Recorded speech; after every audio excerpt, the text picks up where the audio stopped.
Hi, this is Jennifer Donogh with YoungFemaleEntrepreneurs.com, and you're watching our Thursday, 6 p.m. Pacific, 9 Eastern Young Female Entrepreneurs live stream that happens every Thursday here in the Oval Eye TV studio. And tonight's guests, I have on two remarkable young women. They're 20-something bloggers that have been doing this for 4 or so years, maybe more. I can't remember. I think Doniree is actually a very, very veteran blogger, but they both have incredible voices online, huge influencers, and so they're going to be talking about how they got started blogging, where it's taken them, and the different business opportunities that have sparked up, I guess, around their voice online. So, and again, I just mentioned Doniree, sorry. So the two guests, I need to get my brain right tonight. The two guests is, the first one is Nicole Antoinette of Nicole is Better. And she has, I think, 2 businesses, maybe more now. I'm excited to talk to her about it. And then Doniree Walker of Doniree.com. She's a food blogger. She's a photographer. She does crazy stuff, and I think they collaborate at least on this awesome blogging summit that they started doing. It's a conference, an unconference, I think, in Las Vegas. And I think this might be their 3rd year. Again, we're going to find out all about it here when we welcome them in just a few minutes. So today I spent the day with Tori Johnson and her Spark and Hustle event. I don't know if any of you guys have been there. I am on the chat, by the way, if you are on the chat. I'm going to pop in and out here, so I want to make sure that I'm there. So if you have questions for Doniree and Nicole, make sure you chat them in, and I'll bounce them over to them later on. But anyway, I was at the Spark and Hustle today. Tori Johnson, I don't know if any of you guys follow her, because I think she markets to a more mature audience, I want to say, like late 30s, 40s. At least that's what the room was kind of filled with, and really loved all of her message. She's very fast talker, very focused, very driven, and she has a book called Spark and Hustle, and we usually have it up there, but my mom spoke at the event, and she brought it, and Tori Johnson signed it, and all that fun stuff. So I'm trying to get my brain back into everything. You know, when you go to a conference and you just feel overwhelmed with ideas and just inspiration and everything, that's kind of where I feel like I'm at right now. So anyway, before I start talking about young female entrepreneurs and some of the things that we have going on there, I wanted to mention who the show is brought to you by tonight. The first one is, the show is brought to you by Oval Eye, where we empower your home office lifestyle through web hosting, cloud services, and domain names. Visit ovaleye.com to buy your domain today. And by audible.com. Get a free audiobook download at www.audibletrial.com/ovaleye. Over 100,000 titles to choose from for your iPhone, Android, Kindle, or MP3 player. I've been walking around the lake because it's been nice here in the Pacific Northwest. I'm in the Seattle area, and I've been listening to Bethany Frankel's A Place of Yes. I listened to it last year when my son was about 1, and I'm listening to it again this year, and I listened to it on Audible. Highly recommend it. If you want a free book tonight, go to audibletrial.com/ovaleye and download that one. So just a couple things that are happening here at Young Female Entrepreneurs. The first one is that we've got the YFE, all of the episodes are at ovaleye.tv. If you go onto the homepage, you can find some past ones. Ashley of Business Beware Show and businessbeware.biz. She was on the show last week, and she talked about partnering with your parents and building a business. She was awesome. And I swear, I promise you, cross my fingers, hope to die, I will get that freaking RSS feed up on iTunes. I promise. So we can have a full episodes of everything you can find on iTunes, watch it on Apple TV, and all that good stuff. So along with just our weekly live streams that we do, we also have a YFE chat, that the first one for the July and August season for the Twitter chats. And this is just, if you're not familiar with the Twitter chat, it's a 140 character chat that you tweet under the hashtag YFE chat. That is tomorrow night. That's Friday, July 20th at 8 p.m. Pacific, 11 Eastern. So it's a Friday night. And I realized that we're young females, and some of you are cooler than me, and you go out on Friday nights. But Friday nights are generally my catch-up kind of night and decompress night, and I stay indoors. So anyway, hopefully you'll join me for that. And you can find out more about it at youngfemaleentrepreneurs.com if you just click on the Twitter chats. Love to have you join us. The Friday night ones are actually usually pretty busy, so that's a good one. Now, before I welcome our guests in, I wanted to talk a little bit about how I know who these women are. So I follow Stratejoy of STRATEJOY.com. Hopefully I spelled that correctly. Again, my brain is not totally there tonight.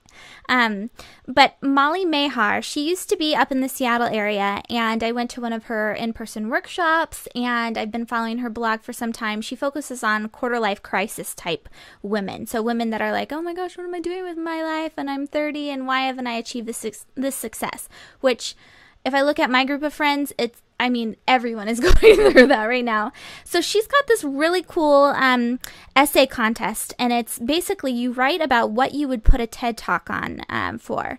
And so TED Talks, if you're not familiar with it, it's a very intellectually based presentation that's a short, really focused message that you're trying to get up across, kind of like a pageant agenda. You know, we've had the pageant professors on before, they all have their agenda that they want to push forward, or their platform. So it's kind of the idea behind TED Talks, and it gets on video. You're on YouTube, on their app. Everywhere. It's very prestigious. So this is her second annual essay contest, and you can submit it, and you're up to win a $500 cash prize, which if you're a young female entrepreneur, that could mean, I don't know, a few months of Facebook ads. It could mean a new header on your blog. That could create something fun for you. So go to stratejoy.com and you can find out more about it. And I'll make sure that I include the link somewhere in this video. But I followed this blog for some time, and Nicole and Doniree, who are both on the show tonight, if you're just tuning in live, they started off, at least that's how I found them, on Stratejoy with Molly, and it was a lot of fun to follow them. They both have very unique voices. And so anyway, without further ado, I'm not even going to go ahead and do an introduction because I have about a million questions to ask them, and I could go on and on with more questions. So I want to make sure that they get on and we can go ahead and have them introduce themselves. I have them both on Skype right now. Thank you so much for coming, you guys. I know that it's a late Thursday night, but I totally appreciate it. I'm such a big fan. I know I talked about it last week, and I'm such a fangirl. I embarrass myself sometimes. But anyway, so why don't we go ahead and have you introduce yourselves. Doniree, do you want to start? Sure. Can you hear me okay?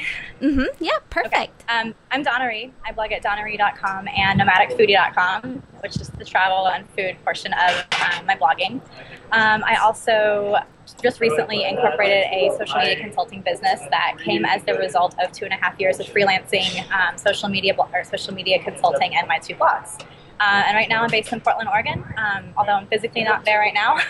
I'm in San Francisco, and that's me in a nutshell. Awesome. And Nicole, tell us a little bit about yourself. Yeah, absolutely. You can hear me okay? I guess we're doing that sound check. Awesome. So I blog at NicoleIsBetter.com, which the name has a long history and is not as ragingly narcissistic as it sounds, I promise. But that's my personal blog and the hub of my online activity. My day job, I guess, I co-own a boutique web design firm called Chatterbox with my best friend Jamie, and that's what we spend the majority of our daytime doing. So that's, one of our big projects. We've launched an app under that called Papered, and, a couple of other side things as well. Right now, my new big venture is something called lifelessbullshit.com. The tagline of my blog is a life less bullshit. That says a lot about my philosophy to kind of cut out all the crap. And, so I'm working on, kind of moving that in some other directions, focused on creating some, digital guides and stuff around that concept.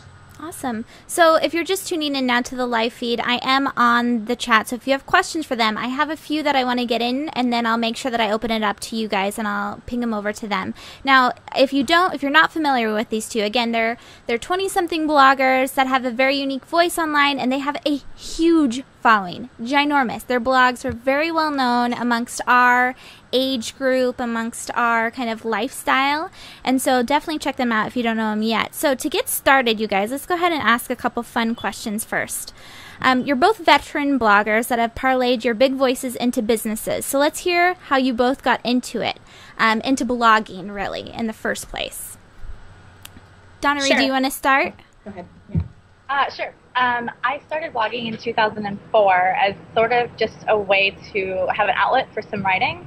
I started, like many other bloggers did, somewhere between Zanga and LiveJournal as a way, like I said, just to start writing. And then I was blogging under a pseudonym because I was nervous about having my real relatively weird name out there and online and public. So I was blogging under a pseudonym and then started meeting people offline as a result of events and meetups and just the desire to meet new people in real life. And once I started introducing myself as Doniree and not Lily, which is the name I was blogging under, Nicole remembers this, I just realized that the jig is up and it's time to own my name. And from then, that was sometime around 2008 that I moved from sort of just feeling my way through it and actually owning it, getting Doniree.com, and going from there. Very cool. And Nicole, how did you get started? You know, a little bit of a similar story to Donnie. I mean, I think I started with a Zanga, you know, that I used to write like love letters to my early college boyfriend online. I don't know, it was that kind of thing. But, you know, real blogging was actually introduced to me from a book called Straight Up and Dirty by Stephanie Klein, which was essentially one of those blog turned book stories, which I loved. I read the book, and on the back cover I saw, you know, that it was based on her blog. And I thought, blogging, you know, maybe I could do that. I have a lot of feelings. I have a lot of things to say. For me, I've always been interested in writing, but I'm not very motivated to keep a journal or to just write for myself. And blogging offered me a chance to write for an audience, even though I didn't, you know, have an audience at the beginning and didn't know what that meant. But there was something about the possibility of it, the fact that someone could see this, the fact that someone in Iceland could see it, you know, that was, you know, really what got it started for me. And that was about 5 years ago. Wow. Okay, so do people in Iceland read your blog? Well, no one's reached out to me, but, you know, I hope so. If you're in Iceland, please let me know. I want to come visit you. Very cool. And now, Doniree, do you have any tips for women? You mentioned that you started with the pseudonym, you know, the fake name and everything. A lot of women have that issue, and I'm always surprised. I'm like, why don't you want people to know who you are online? Do you have a tip or maybe like a little way that they could just jump and get themselves online, expose themselves? Yeah, I kept blogging under the pseudonym for a while before I really made the transition, and I started playing with Doniree.com as sort of the way I could let my coworkers know I had a blog without showing them my actual blog. And I wrote about things that were relatively not controversial: pop culture, movie reviews, just basic ideas of just things I had that weren't really my feelings and weren't really that personal. And it was sort of my way of playing with, okay, is anyone going to find this? How do I react when people find out I have a blog? Because again, this is about 4 years ago, and I just don't think it was as common as it is now. So I guess I would play with maybe starting to own your own identity online, and playing with what sort of topics feel natural and you're comfortable sharing, and then slowly make the transition. But it's really hard to stay anonymous forever, especially if you want blogging to take you somewhere. At least that's what I found, especially if you're going to meet people. It's really hard to protect that once you start putting a face to your fake name. Okay, so I just... Oh, go ahead. I was saying, if it's something that you want to see take you somewhere and open up opportunities, I would be cautious about keeping it anonymous forever. Yeah, I mean, it makes sense. So now, I was going to save this for later, but since we're on the topic of kind of being self-conscious about others seeing what we're writing, Nicole, I mean, I followed you for some time, and some of the posts that you could put out there, I'm just like, what did she just say? So you have a very specific no-hold-back voice on your blog. Were you ever nervous about what might come across, how people might think of you, or like what the drawbacks would be? I mean, like, do your parents read the blog sometimes? I mean, what goes into writing the way that you do? Yeah, sure. You know, it's definitely something that I've considered a lot, and I continue to revisit over time. I mean, I feel like blogging is such a broad term, and it covers everything from super conservative blogs to very graphic sex blogs and everything in between. You know, what to blog about, what language to use, how honest to be on your blog. I think they're all questions that every blogger has to answer for herself. I don't think there's a right answer that works for everyone. You know, definitely, and I think it's better that way. I think that's what makes blogging great, is the diversity of voices. I mean, the same way that I read a wide range of novels and memoirs and, you know, watch a wide range of movies, there's kind of a time and a place for G rating and a time and a place for NC-17. And, you know, that's one of the things I like the most about blogging. For me, I think that I'm only comfortable if I'm being myself. You know, so for me to do some kind of a very safe, very no cuss words blog, that wouldn't hold any appeal to me because that's not really who I am. So that would feel like faking it for me. But I think it really just comes down to what your goals are. If, I was starting a blog to get a job at a, big corporation, I absolutely wouldn't have approached it this way. Because obviously what you put out there about yourself does define you in a lot of ways. And there are definitely companies out there that would not want to hire me because of my blog, but I look at that as a good thing. I mean, now I'm lucky enough to own my own business, but even that, where I very much have my personal life and professional life linked, and it works as a nice filter because, for our web design, for potential clients, if they read the blog and they think, oh my God, I would never want to work with this person, that probably goes both ways. It works as a good filter, to know if we'd be a good match for each other. So there's a lot of ways I think that being your authentic self can really help you. As for my parents, they don't read the blog. They know that I blog. They don't read it because I asked them not to, actually. I really don't like the idea that they would read something before I have the chance to tell them about it. And our relationship's stronger if, I can break news to them myself on my own terms, because I think they would have trouble understanding that even if a blog is honest, it's still a blog. It's still, kind of crafted for an audience. And my mom would probably freak out a little bit if that were the case. So, oh, that's funny. So, okay, you talked about goals. What was your goal initially in starting your blog then? Initially it was totally selfish. It was really just, wanting to write about my feelings in a way that was public enough to keep me accountable for it. I didn't really have many goals other than that at the beginning. I didn't think it would become anything. And then it became social. All of a sudden, I started meeting people. I met Donnie, very early on in my blogging. And, I started to find over and over again what I now call the Me Too syndrome, where you read something that someone writes and you're like, oh my God, me too. I'm not the only one who feels this way. People that were such amazing fits for me that I never would have met because of geographic boundaries. Once you're out of school, it becomes sometimes difficult to make friends, especially if you work at home alone, that it became a social thing, and I felt like the only way that I could really use it as a social tool is if I was my real self on it. So that was, a lot of my motivation for writing in, the ways that I use. Now, before I get into some of the questions for Doniree about, you have programs actually that help bloggers, but Nicole, and I don't want it to sound like to the people that are watching this video that the message that you put out there is crass or like disgusting or whatever, because it all has it all fits your brand perfectly. So when you were putting together your brand and your voice, did you do any type of exercises to figure out what it is that you want your audience to know about you or to think about you, what their perception of you should be? Again, yes and no, I think. First of all, thank you. It's, certainly not trying to be crass. I feel like, the things, I'm definitely not interested in, being inappropriate for the sake of being inappropriate. It's right. More just the language choices that I tend to write like I speak. For me, kind of the guiding principle of, when I'm writing is this the same way that I would tell this story to a best friend? And if so, then I go with it. And if not, then I don't. So that's kind of the main filter for me. I didn't really think about it too much. I just started out that way because that's what's natural for me in terms of my writing. And, I found that the more honest that I was and the more I cut out the bullshit, the more people responded. So it was kind of a self-fulfilling thing that those were the posts that tend to get the most feedback, were the ones that were the most raw, the most me, I guess. So I really, tried to stick with that. And, in so much as it's a brand, I guess that kind of came afterwards. It was definitely, it wasn't like I sat down and thought, okay, I want to build a personal brand. What should that be? And, went from there. It was definitely, I'd been doing this for years and years. And all of a sudden I kind of realized that maybe it was a little bit of a brand, It was just something that organically grew out of actually consistently putting stuff out there. Right. And the other thing for me, I think that, there's two things to consider when you have a blog. It's what you're going to share about yourself. And then, the other big piece is what you're going to share about other people.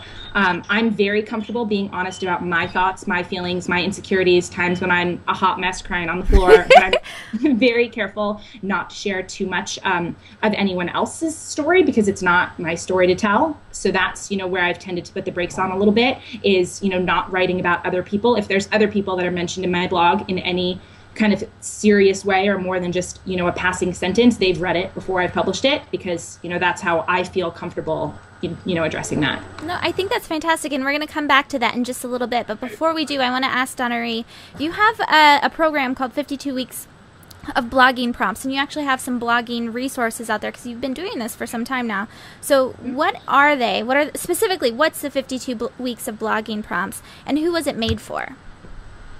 52 weeks of blogging prompts is one prompt every week for a year of writing prompts that are geared towards bloggers. So every single one of those contains a short story that's usually a little bit about what I've been doing lately or a lesson that I've learned, and then the whole thing fits sort of a theme around that. So there's a writing prompt, which could be a lighthearted question, or it could be something really specific about your vision for your blog, or your audience, or your purpose in terms of like what you're trying to do online, what a blogger is trying to do with their blog, some goal setting, and then I also include a tip and a resource in every single one of those that are direct results or questions that I'm asked. So how did you get your blog to where it's at? How do you source pictures? Just a number of things about resources and tips that I've found really helpful in my own blogging and that I want to share with other people because I'm asked about things like that on a regular basis. Okay, so you both have your personal blogs, and I don't believe that either of you actually like blog for business, right? You don't have a business website with a blog attached to it. So we're not talking about prompts necessarily for a business to write on. Right. These are for personal bloggers who want to just further develop their voice, want to grow their audience, or just have a challenge every week for something to write about. So I know a lot of people say, I'm not, all these things of thinking, but I'm not quite sure how to say it, or I'm not quite sure what to write about.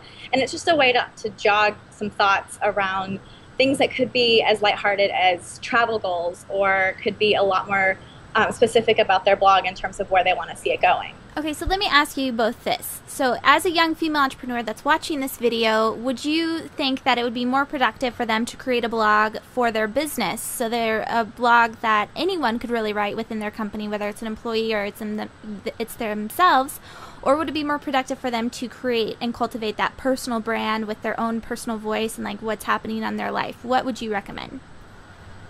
Either of you. I don't think that they have to be mutually exclusive. I know a lot of people who, either own their own companies or don't own their own companies, that have very active career lives that might or might not involve blogging, but then they also maintain more of a personal brand on the side. So I think that, there's no reason to pick just one or the other. I think the benefit of any blog is that it, gives personality to something. So it's either, shows your own personality if it's, more of a personal blog, or, it can give a company personality by showing that it's not just, a faceless company. So I think that, there's no reason to incorporate it into both if, those are your goals. Okay. Doniree, would you agree? Yeah, I would. I think, too, it depends on the nature of the business. If there are multiple people involved, perhaps having a company blog that shows different perspectives would be beneficial. But in my case right now, it's one person, and my personal blog is plenty for me to worry about right now. So, and in my own experience, my personal blog has been a really strong, it's giving me credibility in terms of a business. So that's worked for me from a business and entrepreneurial standpoint, and that it's given me some credibility, and that I've been doing this for a while. I understand how it works, and I understand how to market it. But if I had more time, I'd probably be working on something for the business as well, too. Right.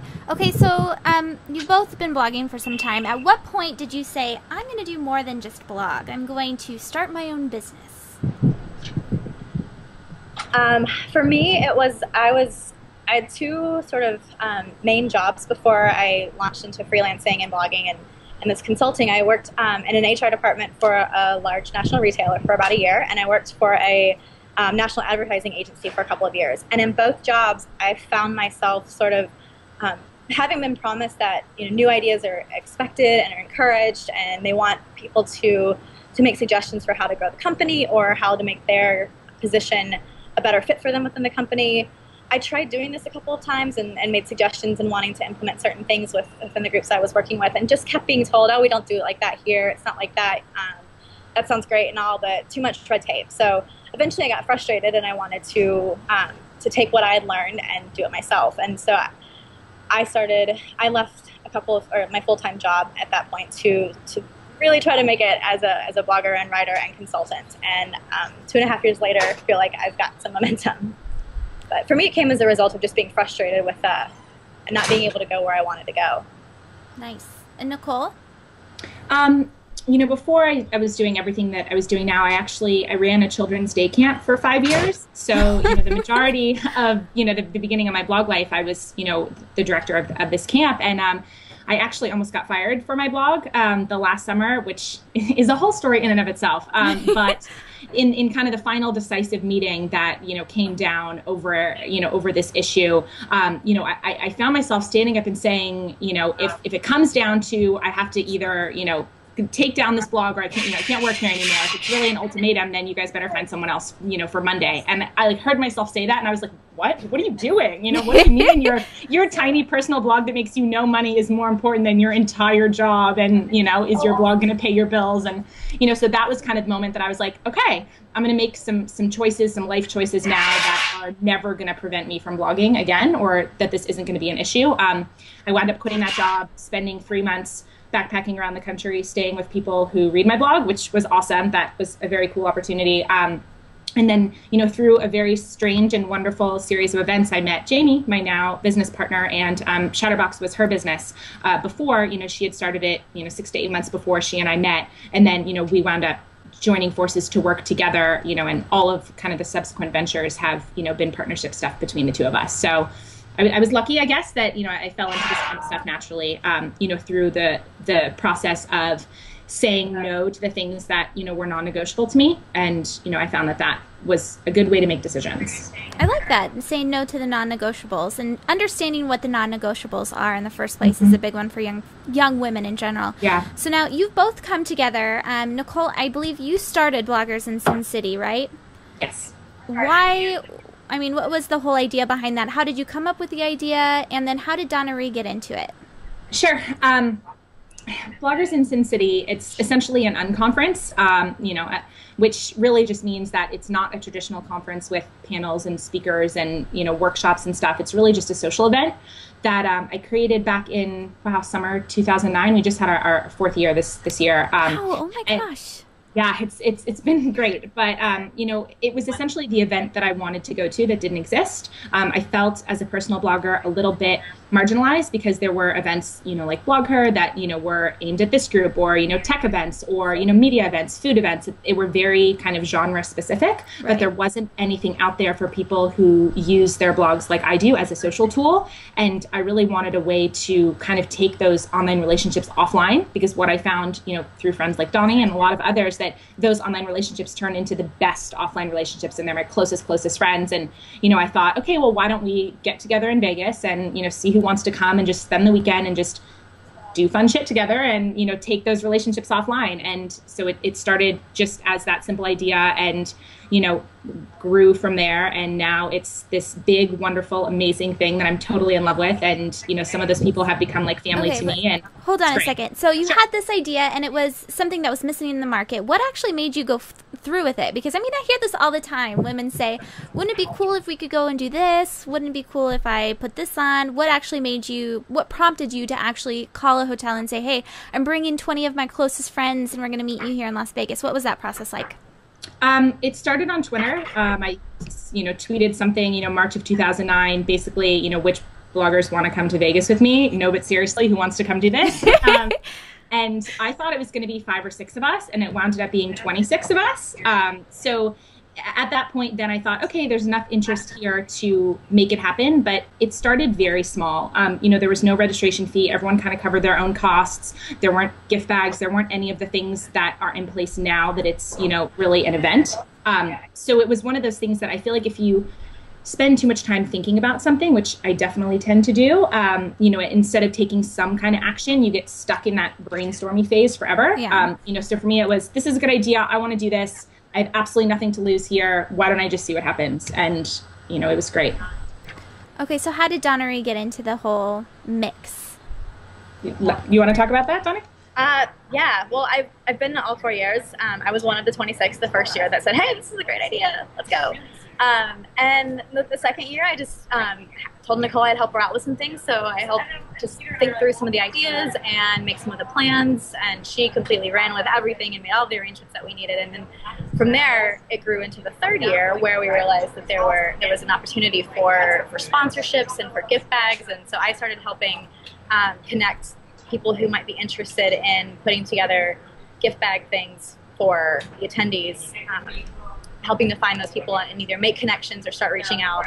And this last year, that's just grown even more to the fact where Nicole and I are both there a day and a half before and pretty much after the event, having meetings with people who help us make this happen, and bringing together the sponsors. So it started as I can help out with this, and sort of became, okay, I'm going to throw most of my life into this for 6 months. We'll see. And it's one of the most, it's the weekend I look forward to the most every single year, and it's probably one of the most fun things I have being a part of putting together. Yay! Well, one of the things that I love about the both of you is that you have this very strong foundation in your personal blogs and your voice and your lifestyle and your community. And then from there, you're really able to listen to what your community, what your friends, what your followers want, and then create these businesses based off of that. And I think that's fantastic because a lot of people look at blogs and they're like, how can I monetize this with ads and put these little click-through buttons up on their site and try to do the affiliate program, when really, I mean, it almost defeats the purpose of the blog. It diminishes your personal brand, and that's not really where I feel like the money is. I feel like the money is in really serving your community and providing them with that little extra piece of being part of who Doniree and Nicole is. So I think that's awesome. Now, as far as, working together, do you have any kind of formal partnership or formal organization of this, or do you kind of say, we need to do this, I'm going to do this? I mean, not formal in the way of, we're signing these contracts and this is really serious, but I do think that anytime you're going to do something, that's business related, or even, just a big project like this with friends, you need to draw some clear lines around it, because you don't want anything that involves money or deadlines to potentially come in the way of friendship. And I have that experience with Jamie, in the rest of our business, which has been great. But, I think this past year is when, we most, formalized everything, Donnie and I, and, our friend Rachel, who helps out a lot as well, and for me, it's really just hearing from them what they're most interested in doing. What role do you completely want to own? And, going into 2013, which will be our 5-year anniversary, we're very excited.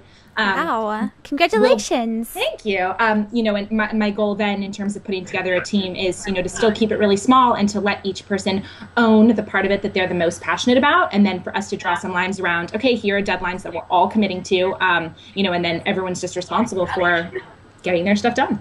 That's awesome. Yeah, I think that's worked out really well between the two of us. Nicole and I have very different ways of approaching things, and that works really well. She's extremely good at leading people and organizing things. She ran his children's daycare for 5 years. I would never do that. But I'm really, really good at being the second in charge, and I'm really good at taking direction and helping to bring all the details together, which is something that I think Nicole would prefer to be more hands-off on. So having her with this big vision and all these, and really smart about details and plans and structure, and then having me come in and help fill in the gaps and help her brainstorm, our working relationship is really, really complementary. That's a good point. Balancing strengths and weaknesses, that type of a thing. Yeah. Now, okay, so let's talk about a little, if you're watching live, you're welcome to chat in with questions, but I have like 10 other questions, and we're starting to wind down the live stream, so I just want to ask a couple fun questions. Now, bloggers, they do this all the time. I see pages, almost on every blog I look at, they have these life lists, and they cross out big goals that they have. What is the whole, why are bloggers doing this, and what are the benefits? I'll let Nicole take that one. Okay, sure. Yeah, we're definitely both big, life listers, I guess, if that's an action word that somebody can be. For me, I feel like I'm a really goal-oriented person. I like accomplishing things. I've always had a lot of structure in my academic and professional life, but it wasn't until I decided to create a life list that, I brought some of that structure to my personal goals. And the life list is everything from, tiny things that I think would be really fun, like leaving $100 tip for a breakfast waitress, to bigger things like running the New York City Marathon and, some of those other bigger goals.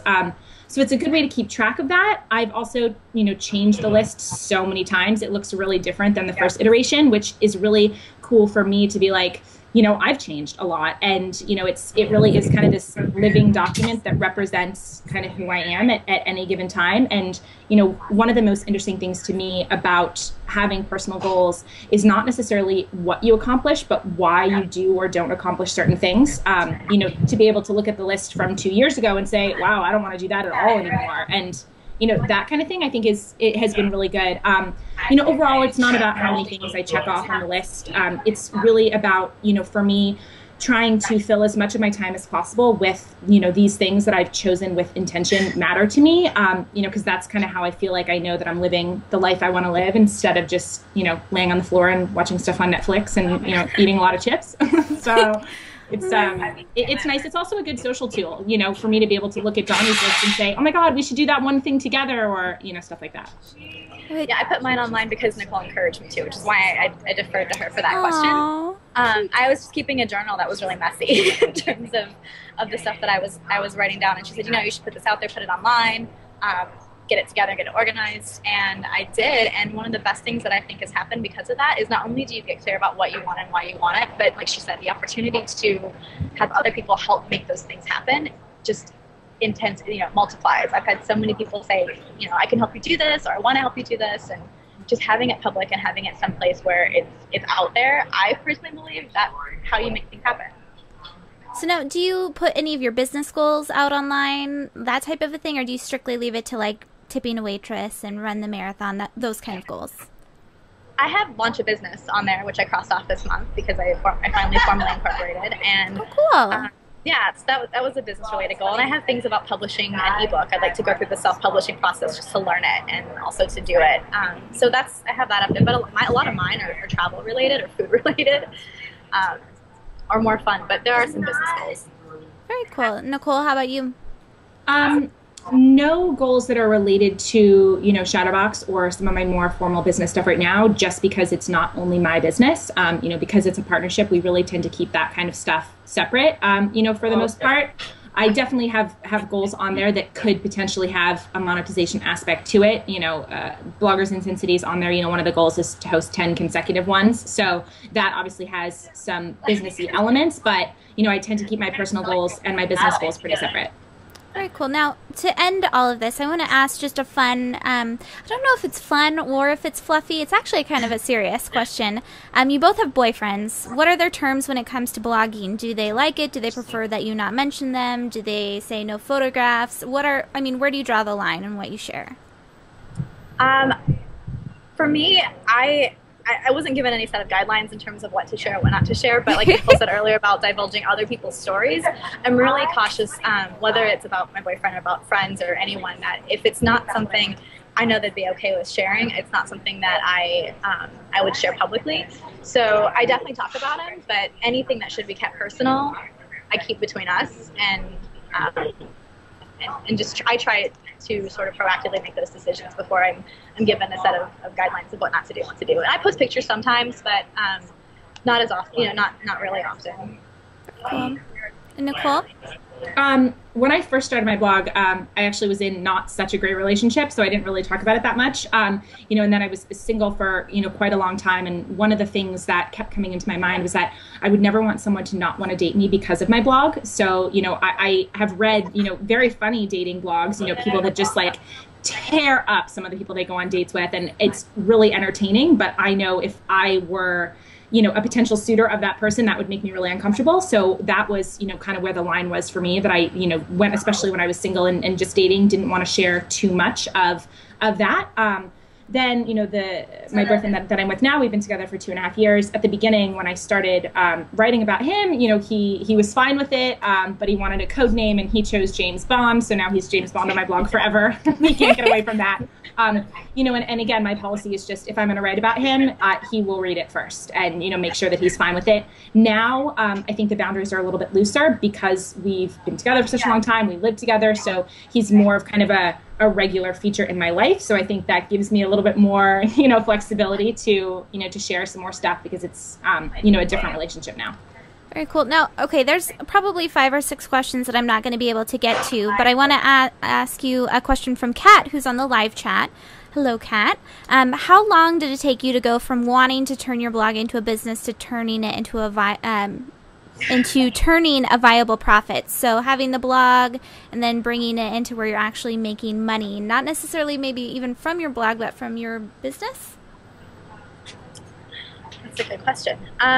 Well, I've been freelancing for 2.5 years, so somewhere in between I'd say it's getting started. I was making just a little bit of money from a blogging gig that I had that I took right after I stopped working for the ad agency. And somewhere around 6 months or so, I had enough clients where I was like, okay, I can do this, I can stick with it. And then there was a point where I didn't have nearly enough work and was thinking, okay, I'm going to have to go back to work. I'm going to have to find something else. And then finally now at the 2.5-year point, I feel like I'm in a place that's I know that this is going to be me for a long time. But I feel like 2.5 years is a long time. And I'd say it was right around that 6 months. I knew that I could, if I worked really hard, could find the work in order to keep sustaining that lifestyle. So it was an ongoing, ever-changing process. Very cool. And Nicole? I mean, I never went into this with any kind of business or monetization goals in mind, and I think if I would have, it would have been a very different timeline.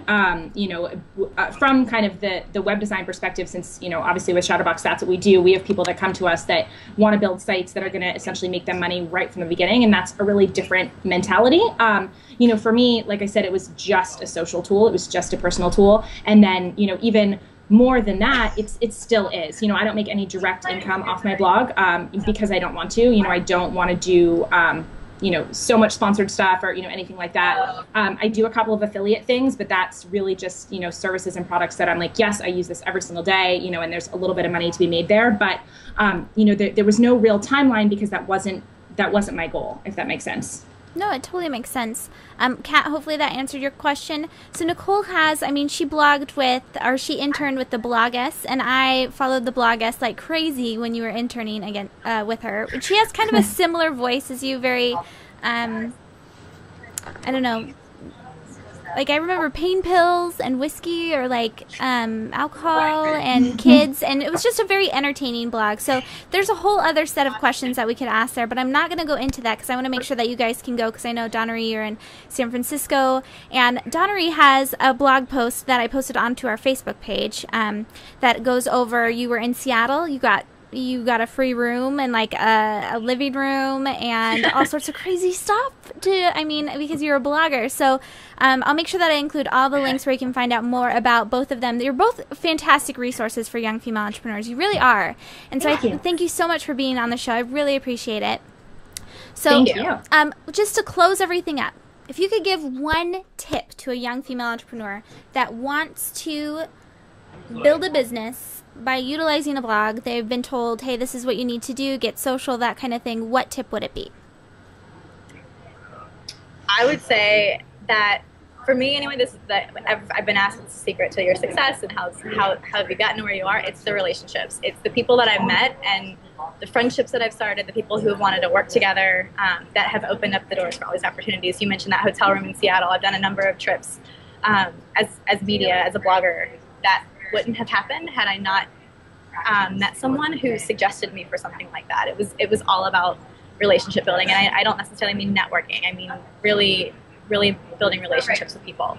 That's awesome. So focusing on relationships then. Mm-hmm. Awesome. Yeah. And Nicole, what's your parting words? I think what Donnie said is fantastic. That's definitely really practical, great advice that's worked really well for me. The only thing that I would add is, this is kind of a phrase that I come back to a lot, is keep your eyes on your own paper. It's very easy when you're starting something to be very overwhelmed by the success that so many other people have. To look at a blog and think, oh my God, I could never get 100 comments or 1,000 readers, or, whatever the metrics are that are intimidating. But, no one's an overnight success, really. People tell, the Bloggess is a great example, who tells, her 6-year overnight success. And it's very easy, I think, to be daunted by that at the beginning, to find that too daunting. So I would just say, focus on yourself, put the content out there that you really believe in, that you're like, yes, this is me, I am all about this, that you can stand behind. And through that, you'll meet people, the relationships will come, and as long as you're continuously doing stuff that you're proud of and,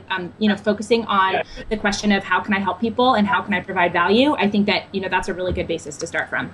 Awesome. All right. Well, thank you both for coming on the live stream this evening. And I'm still huge fans, especially after learning a little bit more about the behind the scenes with your blogging. You're both very authentic and giving, and you really stay true to, your personal brand. I know you guys don't like to say that, but really it is. It's you what you write is what you are. So I think that's fantastic. So thank you again for being on the show. Thank you. All right, so everyone that's been watching this evening, you're watching the Young Female Entrepreneurs live stream or on iTunes, on YouTube, wherever you are. You can make sure that if you look below, to the side, over wherever you're looking at, you'll be able to find links to their websites. Make sure that you visit them, subscribe to their blogs, follow them on Twitter and on Facebook, because like I said, they're fantastic resources for young female entrepreneurs, and plus just a whole lot of fun to follow.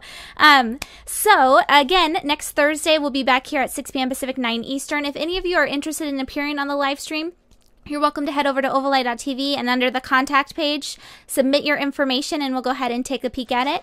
But otherwise, I hope everyone has a great week and hopefully I'll see you back here next week. Thanks.